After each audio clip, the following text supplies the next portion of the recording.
All right, hi guys. So I tested positive for COVID yesterday, unfortunately. So I'm just sitting in my bedroom right now. But I decided to record my lecture for you guys, so that you can still get the content, even though I'm not there to teach you. So thank you to whoever your substitute is, but I'm gonna try to record going through this lecture here. And hopefully you'll still be able to get the content just like if I were there. So first, just to go over our schedule. So I'll be, since I have COVID, I'll be gone the rest of the week. I should be back next Monday. So you're going to see my recording of this lecture today. On Thursday is actually another lecture on the Cold War. I'll be, hopefully recording that one as well. And then these two lessons, the African Americans on the home front and the Lavender Scare, those two you will just work through a packet, with whoever your substitute is. So hopefully you can get all of that done. Sorry to be gone, but emergency situation. In terms of homework, so a couple new things here. The Cornell notes that we're going to be due on Thursday, I'll now have those be due Monday when I get back, so I can check those when I'm back. There's a homework assignment that the substitute is going to hand out to you. This is the African Americans in World War II homework. It's just basically a couple documents from the lesson that you'll have on Wednesday that I want you to start looking at for homework before that lesson. So they're going to hand that out to you today. That's going to be due tomorrow. You're going to hand that into the substitute tomorrow, and I'll take a look at it when I get back. Additionally, I would like for you to upload your lecture notes. I want to see that you're actually taking good lecture notes while I'm gone. So I would like you today and on Thursday. This should say 3-3, not 3-4. Today and Thursday, I'm gonna create a Google Classroom assignment where you need to upload pictures of your lecture notes from the day, because I want to make sure that you guys are actually doing that and taking good notes while I'm gone. Okay, so those are the three things that I need you to do while I'm gone. Okay, so let's move on through the lecture. So this was your title again, World War II, 1939 to 1945. So some of my classes got further than others. So I'm gonna do a quick review through some of the first few slides, then go a little bit more into detail on the slides that not everybody has seen, all right? So remember this strange ghostly image of Hitler in this automobile. So we talked about how fascist governments were rising in Europe and Asia in the 1920s and 30s, how those countries eventually formed an alliance, Germany, Japan, and Italy, and how this, the rise of these fascist leaders was kind of a response to both the terms of the Treaty of Versailles and the economic conditions of the Great Depression. So we mentioned that. We mentioned how the U.S. initially was isolationist in the war. The war started when Germany invaded Poland, which caused France and Britain to declare war on Germany, and the U.S. tried to stay out of the war. They passed these neutrality acts that tried to keep them out of the war. There was this America First committee that tried to keep the U.S. out of the war. So we talked a bit about that isolationism.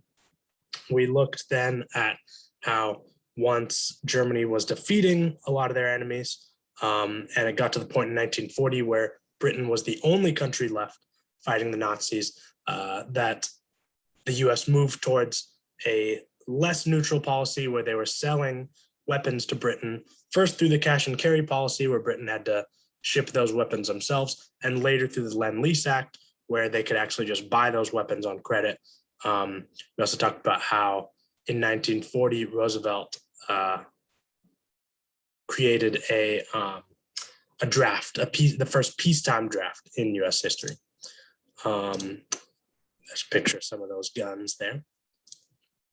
So then we talked about how ultimately what brought the U.S. into the war was the bombing of Pearl Harbor on December 7th, 1941. It was a surprise attack. Japan wanted to cripple the U.S. fleet of ships before they could join the war against Japan.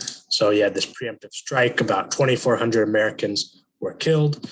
And we also had talked about in my classes that got to this, that the Philippines also were attacked on the same day, the Philippines being a US territory, and Guam as well, which isn't necessarily on this map. I believe it's somewhere over here. So Guam, the Philippines, and Hawaii, which are all US territories, were bombed the same day, killing thousands of Americans. And the Philippines and Guam were actually both occupied and overtaken militarily by the Japanese. So this caused the US, of course, to declare war on Japan. Because Germany and Italy were allies of Japan, they declared war on the US. US declared war back. So now in December of 1941, the US has joined the war. Okay. So what does the US do? They immediately have to convert their economy towards kind of a wartime economy. Companies like Ford immediately stop producing cars and start producing things like tanks and bombers. The switch to a wartime economy actually basically ends the Great Depression. So many Americans were out of work, but the government immediately started spending tons and tons of money on producing materials for the war, which employed millions of Americans who had been out of jobs. The kind of war effort was so strong that unions even agreed to stop striking at certain points. And the Smith-Connolly Act was passed in 1943, which actually banned strikes for the remainder of the war. And you see a kind of an ad about labor there. And I had mentioned in some of my classes that the war was paid for, about 40% of the war was paid for by raising taxes, and the other 60% was paid for through debt, through loans. And you can see that the US debt was the highest it's ever been before or since during World War II. So a lot of this money was just being borrowed to pay for the war.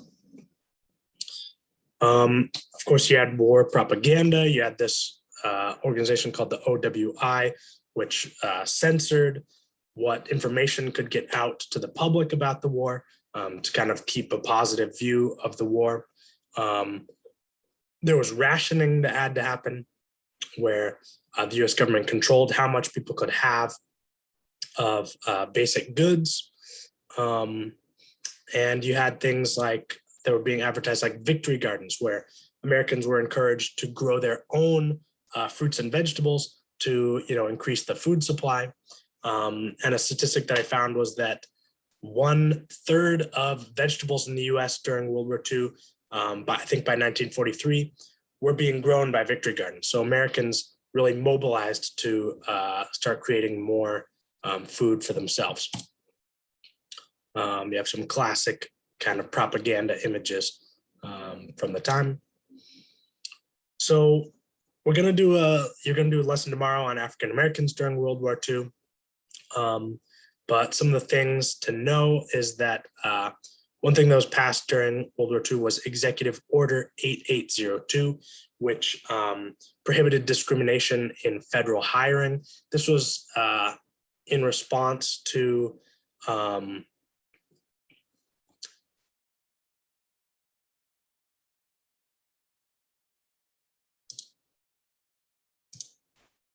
all right, sorry about that. I had to pause for a second. So yes, Executive Order 8802 was passed during World War II, which ended discrimination in federal hiring.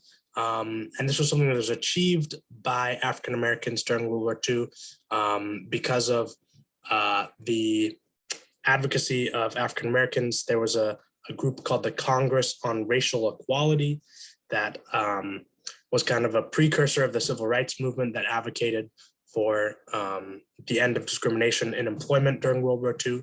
There was something called the Double V campaign, which was victory in the war, as well as victory for African Americans in terms of achieving equal rights. There was even a March on Washington during this time period, which isn't the March on Washington that we know from the 60s, but actually a precursor to that. So there's a lot of elements that led to the civil rights movement of the 50s and 60s that started during World War II.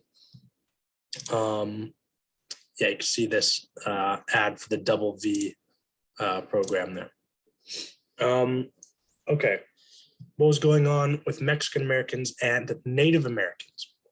So Mexican Americans were also experiencing discrimination during this time period. A lot of Mexican Americans were brought in to work the fields during World War II because of the lack of men. You know, men had been drafted and were going overseas for war. So this program called the Bracero program brought in thousands of Mexicans to work in the United States. All right, sorry, so I've switched to presenter view here so I can see my notes as I'm talking. So anyway, this Bracero program brought hundreds of thousands of Mexican Americans to work in the US, especially in places like Southern California. This led to friction with the populations that were living there, many of whom were, of course, racist towards these Mexican Americans, which led to a situation in 1943 known as the Zoot Suit riots in Los Angeles.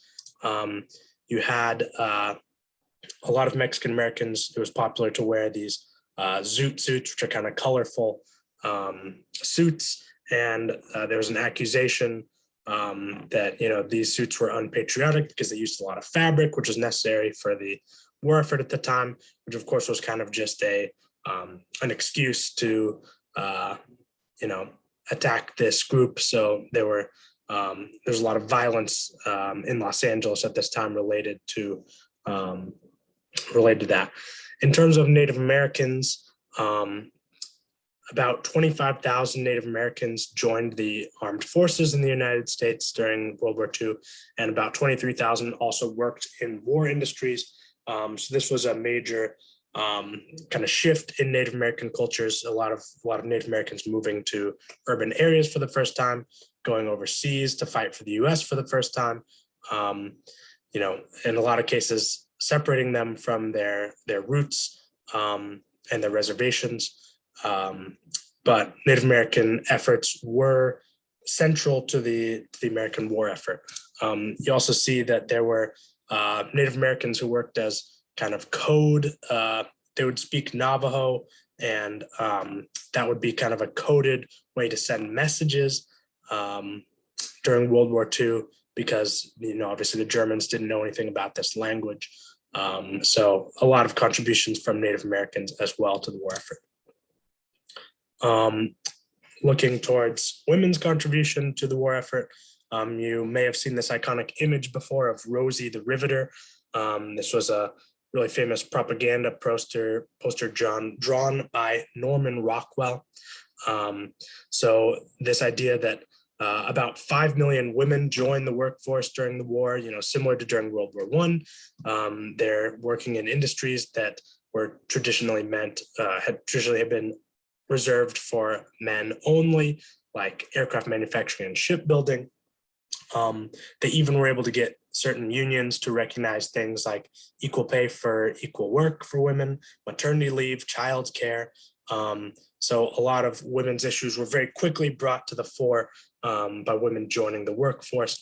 They were encouraged in ads like this to take what they called a victory job.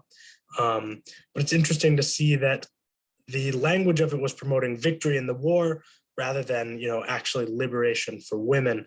And a lot of women lost these jobs after the war. So in some cases, they were able to keep them and actually make lasting progress. In a lot of cases, the progress was reversed after the war, very similar to what had happened in World War One. But you'll see this iconic image of Rosie the Riveter a lot. That's kind of a popular Halloween costume even, is for women to dress up as Rosie the Riveter. Okay, let's move on. So we need to, of course, talk about what happened to Japanese Americans during the war. In the United States, in 1942, Roosevelt signed an executive order which created the internment of Japanese Americans. You may have heard of this term internment before. So about 20,000, that's not the right one. So 100,000 Japanese Americans on the West Coast. So this was only a policy on the West Coast. Japanese Americans were forcibly removed from their homes. They were literally, arrested. In some cases, just police officers just like breaking down the door, pulling people out of their homes, and they were forced to move to concentration camps, or they were called internment camps in this case. So it wasn't like a death camp like the Nazis had, but it was basically just a camp where Japanese Americans were forced to go because Roosevelt and some others in the government were suspicious that because America was at war with Japan, that if Japan were to invade the West Coast, that the high populations of Japanese Americans living there would not be loyal to the US, or that they might be spies in some way. And of course, there's a racial element here. They weren't doing the same thing necessarily with Germans or Italians, but for some reason, Japanese people specifically were, suspicious in the eyes of Roosevelt and other white Americans. So yes, this happened in the West Coast. This is something that you hear about a lot. It happened in Washington State, where I'm from. And something that's controversial is that when Japanese were put into these internment camps, a lot of the time, all of their property was taken away. They, if they had homes, if they had businesses, those homes and businesses weren't necessarily maintained for them while they were gone. A lot of them were just kind of seized or sold by other people. So there was this controversy when I was growing up, where there was a shopping mall near where I grew up. And it kind of came out while I was in high school that the guy who owned this shopping mall, he was a really rich guy named Kemper Freeman, that his grandfather had acquired the land where that shopping mall is now and a lot of the areas around it from Japanese people who had been interned, and he had kind of taken their land when they left. So these issues related to Japanese internment are very much alive on the West Coast today. Another important thing to see is this court case, Korematsu versus the US in 1944, which was the Supreme Court validating that Roosevelt was allowed to do this. So after the war in 1945, the Japanese Americans were allowed to leave these camps, but a lot of them, like I said, weren't able to recover their homes or their businesses or their property when they came back. Interestingly, in 1988, the US government admitted that this was a totally wrong and horrible thing to have done, and any surviving people who had been interned were paid reparations. So this is one of the really only cases where the US has paid reparations. And a lot of people in the Black community have cited this case as, a precedent for how the US could maybe do reparations for African Americans at some point. Of course, that's a much more complicated issue, but it's interesting how those two can be related. Anyway, I think we spent enough time. So you see this very racist ad here. These are Japanese people being forced to move to the internment camps. Okay, so now we need to get back to the war itself. How did the war end? So it wasn't until 1944 that the US was able to actually bring the war to Europe.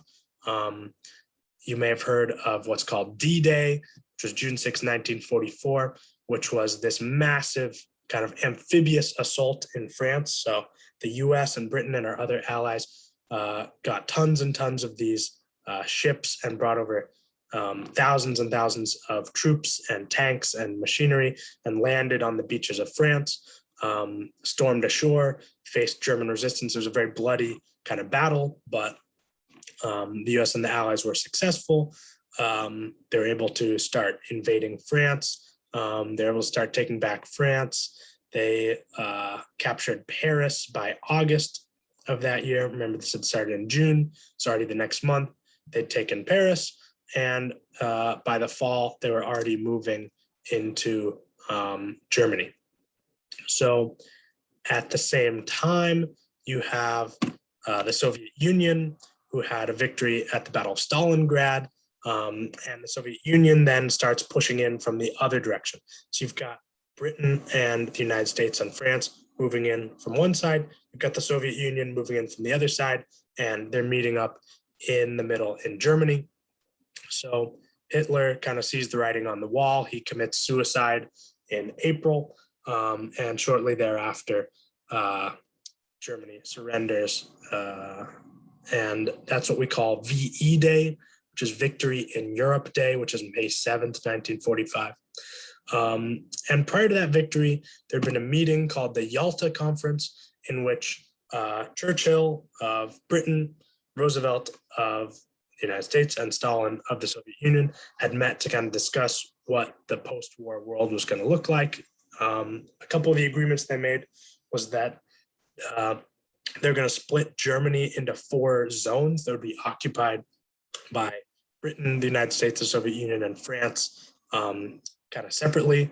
They would do the similar thing with the city of Berlin itself. They were going to jointly occupy Berlin.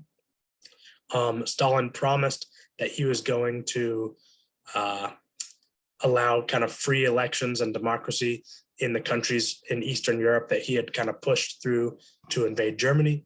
We'll see that that didn't necessarily happen. And Stalin also promised to enter the war against Japan.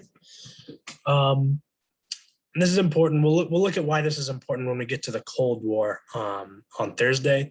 But this kind of splitting up of different occupation zones is part of what started to cause the Cold War right after the war. So looking at the Holocaust now, of course, you've probably learned about the Holocaust in other classes.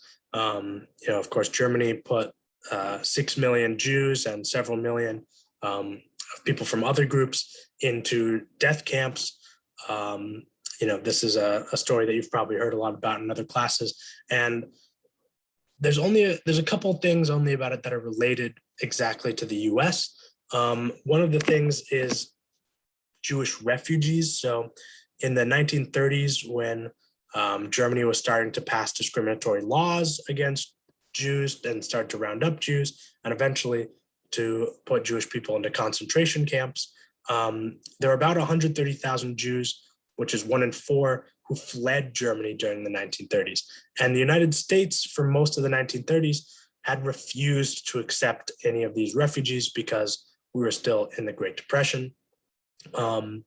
So the US, has taken some heat for that decision. And it wasn't until 1944, so almost until the end of the war, when Roosevelt created the War Refugee Board, where they did start to accept about 200,000 Jews or other people fleeing Nazi Germany. So there was a very belated effort to accept refugees into the US, although it was, by many considered not to be enough. The other thing related to the US and the Holocaust is just that the American troops who were liberating Germany were oftentimes the ones who were coming across the concentration camps, and a lot of the early documentation of the condition that these concentration camps were found in came from US troops liberating these places. So it's unclear to what extent the US knew about the Holocaust. They must have known something about it as early as 1942, but they didn't really take too much interest in it until the end of the war. So the U.S. has taken some criticism, rightly so, for basically ignoring the Holocaust. Okay, I think this is the last slide. So what happened to end the war with Japan? Because you remember the United States is at war with Germany and Italy in Europe, but they're also at war with Japan. That part of the war was called the Pacific Theater because, you know, all this fighting is happening in the Pacific. As you know, Japan had built this Pacific Empire, taking over parts of China, Korea, Indonesia, the Philippines, other parts of Southeast Asia, and a lot of islands in the Pacific as well. So kind of the first turning point was at the Battle of Midway in 1942, when the US kind of surprised Japan and defeated them there. And after that, the main thing you need to know about the war in the Pacific is the strategy of island hopping. So basically, the US, rather than trying to totally defeat the Japanese in every place where they were, they decided to just try to take strategic islands here and there that would give them important naval bases and important airstrips where they could get closer and closer to mainland Japan and try to win the war that way. So they had kind of a limited strategy. If we're going to take this island, we're going to take that island, then eventually we're going to get to mainland Japan. But these islands weren't easy to take. The Japanese were a ferocious enemy. The Japanese had, you know, really brutal tactics like the kamikaze, where Japanese airplanes would just smash that, you know, there would just be suicide bombings. They would smash into American warships. You know, the Japanese were told that it was extraordinarily dishonorable to surrender. So a lot of the time on these islands, you had Japanese just absolutely fighting to the death. So a bloody, bloody war in the Pacific, kind of going island by island. Eventually, the United States had won the war in Europe. The war with Japan was still going on. And throughout the war, the United States had created this Manhattan Project. That's something you should write down, the Manhattan Project, which was a $2 billion secret program, which employed 100,000 people to develop the first atomic weapons. So by 1945, once the war with Europe was done, the US actually had some multiple atomic bombs in its arsenal. President Harry Truman, because Roosevelt actually dies near the end of the war, and Harry Truman takes over, and he puts out a speech where he says, he basically threatens to use the bomb. He says, Japan, you're going to face complete and utter destruction if you don't surrender. And eventually Truman decides that it would save American lives to try to use these atomic bombs rather than to stage an invasion of Japan itself, which is, of course, a controversial decision, but that's what he decided. And he dropped the first bomb on Hiroshima on August 6, 1945, the second one 3 days later on Nagasaki. You may have seen images of this before. These atomic bombs absolutely devastated these two cities.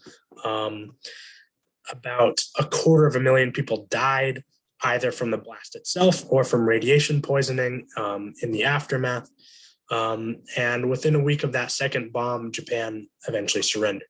So some people praise Truman for taking this action that saved American lives, prevented a costly invasion of Japan. But of course, he did so by absolutely massacring 250,000 Japanese civilians, which is pretty hard to defend.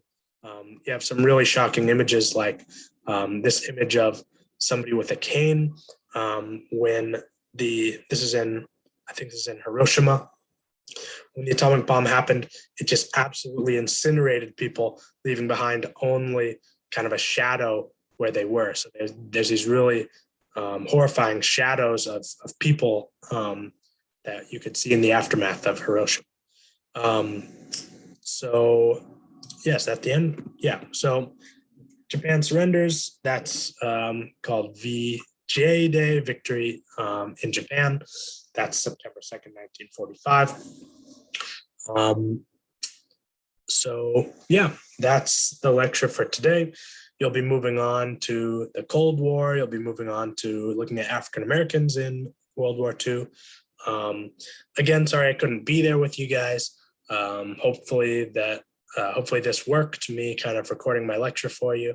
And don't forget that I would like you to upload your lecture notes by tonight onto Google Classroom, and I'll make a post where you can do that. I'd like to see that you took some good notes today. So thank you to the substitute for being with you guys. And I will see you all on Monday. Bye-bye.